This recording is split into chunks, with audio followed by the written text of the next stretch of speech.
Halo, assalamualaikum sobat diskus di tanah air. Oke, kali ini saya mau ngobrol sebentar, sharing sebentar untuk masalah indukan ya. Ini kita lihat nih tank di belakang saya yang tadinya dipakai oleh leopard saya untuk breeding atau kemarin waktu gendong ya. Sekarang sudah kosong. Kenapa kosong? Karena kita sudah pindahkan, kita udah sapih. Nah, case-nya kali ini agak unik ya. Kita sapinya karena sapi urgent atau sapi belum sesuai umurnya sih. Biasanya kalau saya sapih kan di usia ikan sekitar 4 mingguan, jadinya size-nya udah cukup lah. Tapi ini size-nya baru 2 minggu lebih udah saya sapih. Alasannya kenapa? Karena induknya sudah nggak kuat nih sobat-sobat. Jadi waktu kita evaluasi, kita cek nih indukannya kan sering lari-larian tuh waktu gendong anaknya, sering kabur-kaburan. Nah, waktu kemarin saya cek ternyata betinanya mulai iritasi. Nah, waktu si lendirnya ini kehabisan atau iritasi, kita harus segera ngambil tindakan sih. Antara lain waktu itu saya angkat dulu betinanya, saya pindahkan ke tank, saya lihat dan dicek nih evaluasi seharian. Nah, waktu itu mulai muncul semacam bintik-bintik, mulai bintik-bintik seperti apa ya, white spot gitu. Nah, karena itu karena iritasi habis digigitin anaknya itu kan muncul iritasi atau sekunder infection ya. Jadi kita harus treatment. Selang 2 hari si jantan karena gendong sendiri jumlahnya sangat banyak nih, dia nggak kuat juga nih, udah mulai miring. Jadi kita mau nggak mau kita harus segera evakuasi. Memang ada agak dilema sih, kita harus memilih nih, kita mau selamatin indukan atau anakan gitu.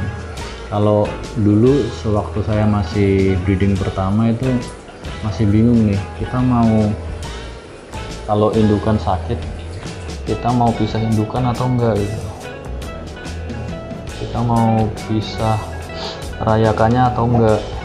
Karena kalau nggak dipisah indukannya nanti lama-lama akan mati nih teman-teman. Jumlah rayakannya lumayan banyak. Yang kemarin hasil penetasan pakai metode inkubator. Nah, ini anakannya jumlahnya 150-an lebih, jadi indukannya nggak kuat nih teman-teman. Jadi kita kadang agak bingung ya, waktu pertama kali kita breeding kita sayang-sayang anakannya, kita mau gedein hasilnya banyak. Nah, cuman perlu diingat ya, kalau siklus produksi indukan kalau sehat itu 2 minggu sekali atau 3 minggu sekali nanti dia bakal bertelur lagi. Dan untuk membesarkan indukan sampai segede gitu itu lama prosesnya, bisa memakan waktu 10 sampai 12 bulan gitu. Jadi sayang-sayang kalau kita ambil keputusan kita selamatin anaknya, nggak apa-apa dia biar gendong terus, nanti induknya kecapean bisa mati tapi anaknya dapat banyak. Nah, soalnya resiko kerentanan pada rayakan ini kan kita belum tahu juga berapa persentase yang hidup. Nah, karena ada siklus yang namanya ya seleksi alam lah di dalam tubuh rayakan ini, kita nggak tahu besok mati atau 2 hari kemudian mati karena dia mengandung genetik yang jelek atau gampang terserang infeksi. Nah, kekebalan tubuh tiap rayakan ini beda-beda, meskipun kita taruh di tank yang sama dengan kualitas air yang kita jaga. Nah, masing-masing rayakan ini ada yang survive, ada yang enggak. Tapi kalau kita jaga kualitas air, kita menekan angka infeksi pada rayakan. Salah satunya kita dengan treatment itu ya. Dalam posisi rayakan ini makan artemia sampai dengan dia usia makan cacing beku, kita jaga kualitas air masih pakai air dengan TDS rendah. Kedua, nah airnya ini ditetesin sama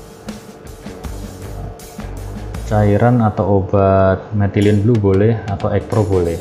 Tujuannya apa?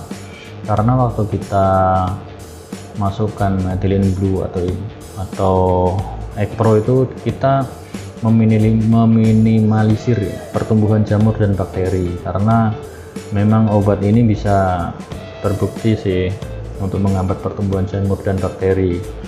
Jadi tingkat sterilisasi air ini semakin bagus. Kita juga lihat tuh di beberapa breeder kan, di video-videonya waktu dia shoot di farmnya, kenapa airnya kelihatan agak kebiruan, yaitu karena dikasih methylene blue sedikit ya, untuk meminimalkan pertumbuhan bakteri dan jamur gitu teman-teman. Nah, kabar baiknya setelah saya pisah indukan ini, kita sapi paksa sih, sapi dini istilahnya, usianya belum terlalu kuat untuk bisa belajar mandiri. Cuman kemarin ya wajar kalau tiap hari kita bisa meretel 2 atau 3 ekor. Nah, itu salah satu seleksi alam, dan yang biasanya yang kecil-kecil belum tentu mati duluan. Kadang yang gede-gede yang suka makannya banyak tiba-tiba besok mati. Nah, kabar baiknya si indukan ini setelah 1 minggu dia ternyata reproduksinya sudah kembali normal dan sudah bertelur lagi nih teman-teman.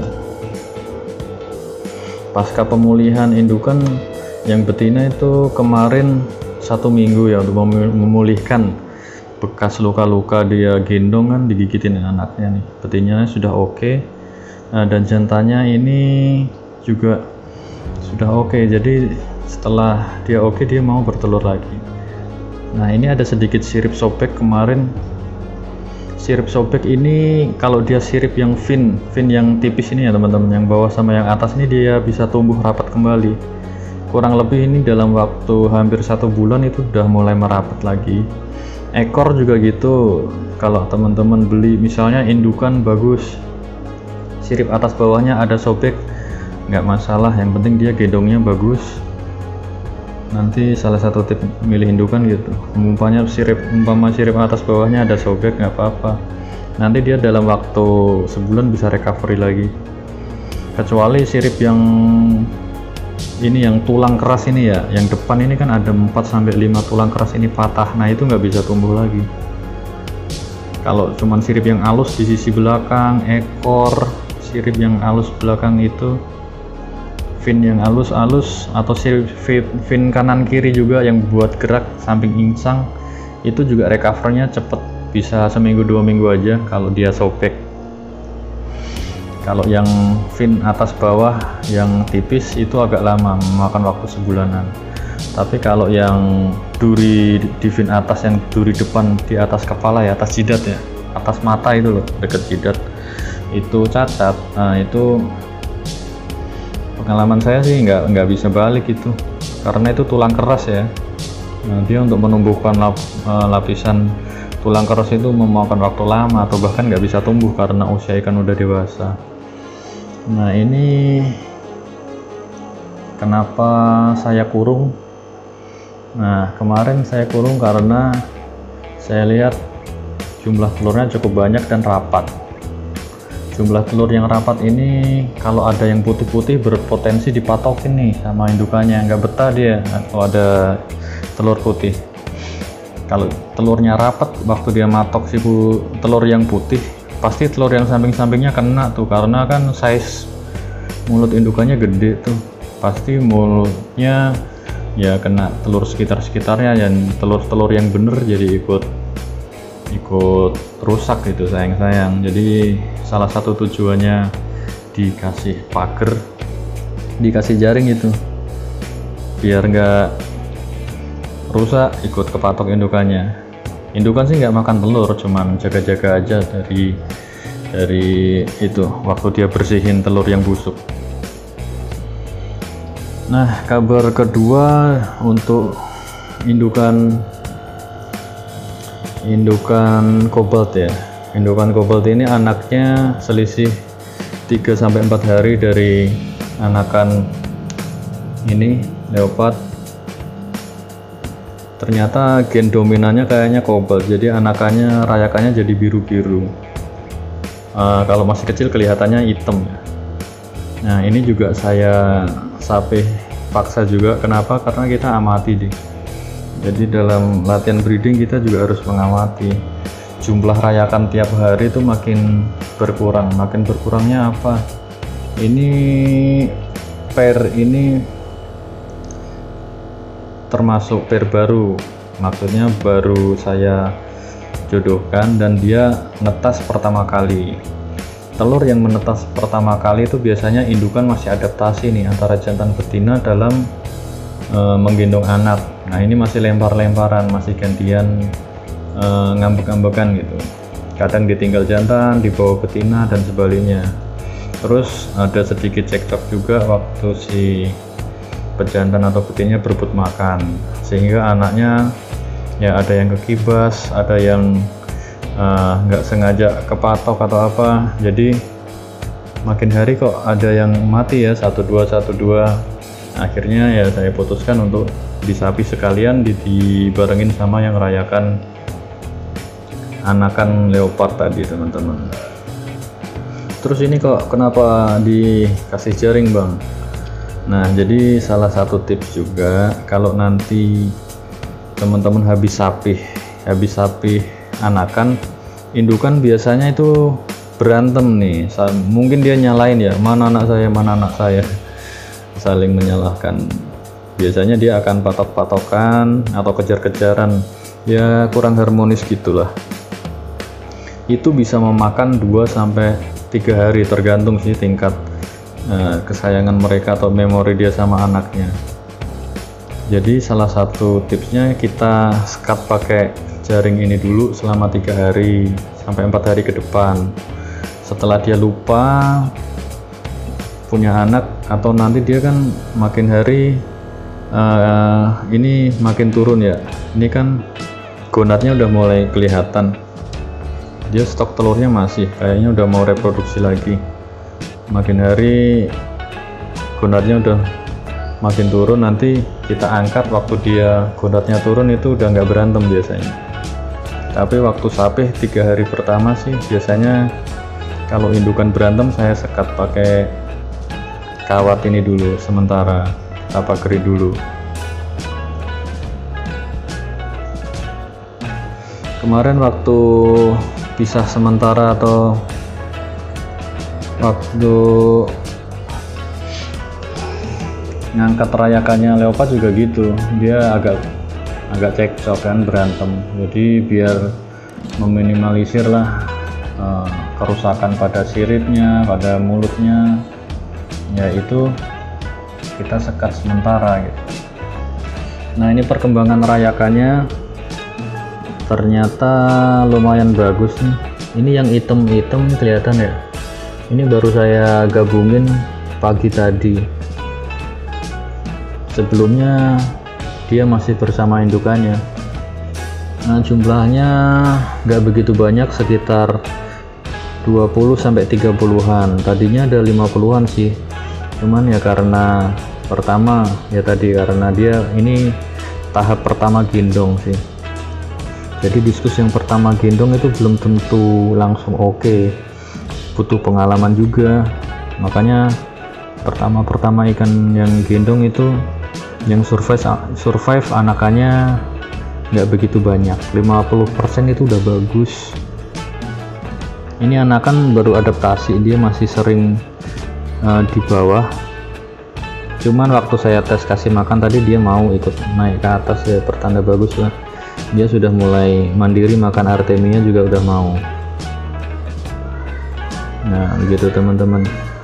Jadi waktu kita belajar breeding kita harus sering kontrol ya tiap hari, karena ya itu, kalau kita nggak kontrol pasti nanti tingkat kematian anakannya lumayan tinggi. Dan untuk membesarkan rayakan level ini dari size ini sih saya masih pakai artemia aja, belum pakai burger, belum pakai vitamin, belum apa. Karena usia segini saya rasa dari pengalaman saya itu kualitas air itu nomor 1. Kalau kualitas air bagus, tingkat kematian ikan akan semakin kecil. Dan artemia, pemberian artemia itu sebaiknya sebisa mungkin dipisah dari cangkangnya sih. Potensi biasanya kan ada tuh beberapa artemia yang suka cangkangnya pecah ya, masih kecampur sama artemianya lah, yang berpotensi dimakan oleh rayakan. Nah itu bisa mengakibatkan kematian juga sih kalau kemakannya banyak. Tapi kalau makannya ikut kemakan 1-2 nggak begitu banyak sih, nggak masalah menurut saya. Jadi harus benar-benar kita saring sih. Kadang kalau kita nggak saring, cuman kita tetesin aja waktu panen artemianya, nggak kita saring lagi, nah jumlah cangkang yang ikut ke bawah itu lumayan banyak gitu. Nah itu kalau ikut kemakan ya nggak bagus juga buat rayakan. Tapi rayakan kan sudah bisa milih nih mana makanan mana yang enggak. Cuman waktu dia lapar, dia waktu keroyokan itu ada potensi lah itu kemakan. Jadi kita meminimalisir aja. Ini suhu saya set di 30. Untuk air TDS saya set di 70. Untuk sterilisasi saya tambahin metilin blue sedikit. Paling itu aja sih teman-teman, kita sharingnya update untuk kali ini ya. Next akan kita update lagi untuk perkembangan dari telur sampai indukan gendong. Nah saya udah dokumentasikan, nanti akan saya susun di video berikutnya. Jadi teman-teman bakal tahu mulai dari step pertama nelur sampai kita kasih keranjang atau kita kasih pagar, sampai kapan kita angkat keranjang, kapan kapan merayakan free swim, kapan dia akan nempel ke indukan. Nanti akan saya dokumentasikan lengkap mulai proses dia nelur sampai proses dia gendong seperti ini ya teman-teman pada video berikutnya. So tetap stay di channel saya, jangan lupa subscribe, share jika informasi di sini bermanfaat ya teman-teman. Sampai jumpa di kesempatan berikutnya. Wassalamualaikum warahmatullahi wabarakatuh.